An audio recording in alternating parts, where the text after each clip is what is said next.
Au cœur du quartier Saint-Louis, peu connu des Marseillais, l'église Saint-Louis n'en est pas moins un monument spirituel et artistique unique dans le patrimoine de la ville.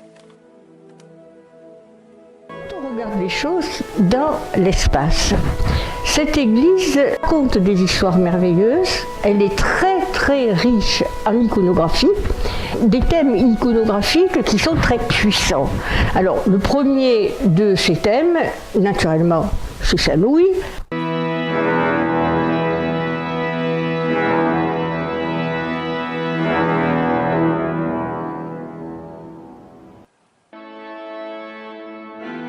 Thème de Saint-Louis qui revient de la croisade. Le premier vitrail, c'est le départ de Saint-Louis pour la croisade d'Aigues-Mortes avec ses bateaux.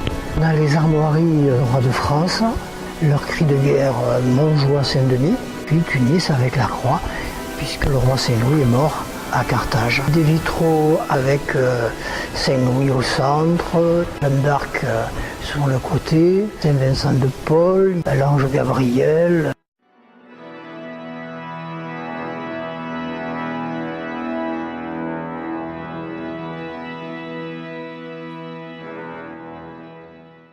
Le deuxième de ces thèmes, c'est le Christ, puisque cette église est là pour porter le message du Christ. Et donc, on a dans l'église ce chemin de croix qui non seulement s'insère parfaitement dans l'architecture intérieure, puisqu'il ceinture vraiment le cœur, mais qui en plus fait complètement écho au Christ de la façade. C'est le même Christ de douleur et de passion que celui de la façade. Restaurer les peintures murales, c'est-à-dire le chemin de croix et le soubassement de l'église qui comporte les peintures murales du chemin de croix. Ça a pris 2 fois un mois, à 1 an d'intervalle. On a commencé par travailler sur le décor du chemin de croix proprement parlé, et ensuite on a travaillé sur le soubassement et les cartels. Du point de vue de la structure, il n'y avait pas d'énormes problèmes. Par contre, il y avait des problèmes au niveau de la couche picturale, et en particulier des sels. C'est-à-dire qu'il y avait des cristallisations de sel très importantes sur ces stations, avec des apparitions de voiles blancs. Station 8, sur ce groupe de personnages, on avait des efflorescences qui étaient localisées sur des repeints. Un repeint, c'est une retouche qui a été faite a posteriori du décor.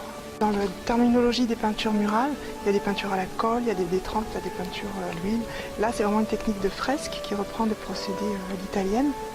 C'est-à-dire que le peintre, il peint quand l'enduit est frais. Et la couleur fait sa prise au moment où l'enduit sèche par carbonatation de la chaux. C'est très délicat parce que vraiment tenir compte de l'enduit et du temps de séchage. On ne peut pas revenir sur une fresque en fait. On peut estimer à 22 jours de travail. Une giornate correspond à un temps de travail pendant lequel le peintre peut réaliser sa fresque. Une journée de travail, c'est une journée d'enduit. Tout le décor est mis en place à la fresque et peint à la fresque. Il y a également des réaux qui ont été faits plus à sec avec un liant. Notamment, tous les ocres jaunes qu'on peut voir sont plus soutenus. Par exemple ici, on peut voir là, cette zone du Christ, on voit qu'il y a une zone qui se dessine le long du personnage jusqu'en haut de l'auréole et l'enduit recouvre la passe de droite. Il a commencé par travailler sur cette zone. Quand l'enduit a été sec, il a réenduit cette zone-là pour pouvoir peindre. Les petits points sont obtenus. On réalise un dessin sur un carton qu'on troue et ensuite on tapote avec un tampon de pigment. Ça apparaît sous forme de pointillés sur le mur. La technique de la fresque, on ne peut pas utiliser tous les pigments. C'est vrai que c'est atypique pour un chemin de croix ces couleurs parce que c'est assez gai, c'est assez...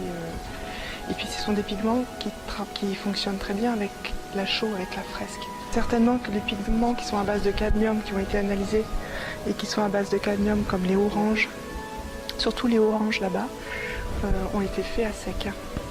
Après, certainement. A été suivi scientifiquement par la DRAC, qui a missionné le Centre interrégional de conservation-restauration du patrimoine, qui est à Marseille, pour réaliser les analyses. Analyse de sel, d'enduit et les analyses de pigments. La fresque de Jacques Martin Ferrière, elle fait partie de l'architecture intérieure comme les statues de Sarah Bezol font partie de l'architecture extérieure.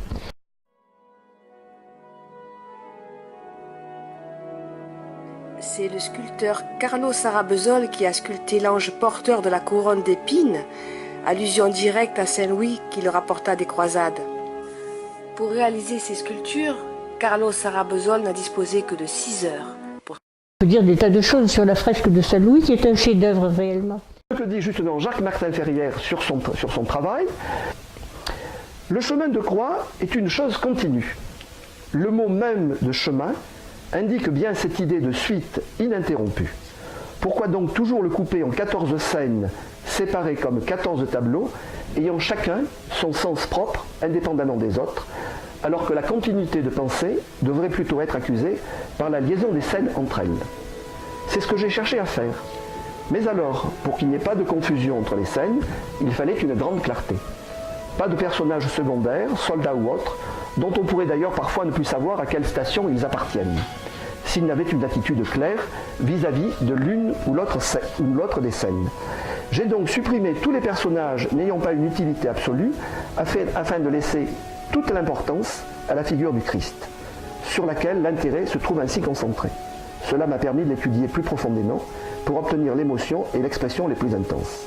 Ce qui me semble important à faire sortir, c'est que ce n'est pas une œuvre à part qu'on pourrait détacher du reste de l'Église.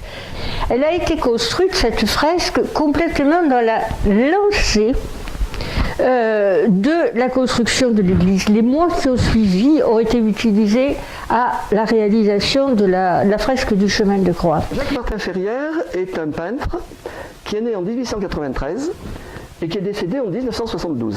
Le peintre est surtout connu comme portraitiste et comme paysagiste. Et le travail que fait Martin Ferrière à Paris, on en parle beaucoup à l'époque, on est dans les années 30. Et c'est à la suite d'une rencontre de Martin Ferrière et du curé Saint-Louis, du curé de Saint-Louis, donc le chanoine Pourtal. Alors l'abbé Pourtal, c'est le grand maître d'œuvre, à Poissy-sur-Loup, bien sûr, le grand maître d'œuvre de l'église. Il avait été nommé pour la construction de l'église, c'est lui qui a choisi l'architecte et tous les artistes, et en particulier pour le chemin de croix, il avait jeté son dévolu sur Jean-Marc Ferrière.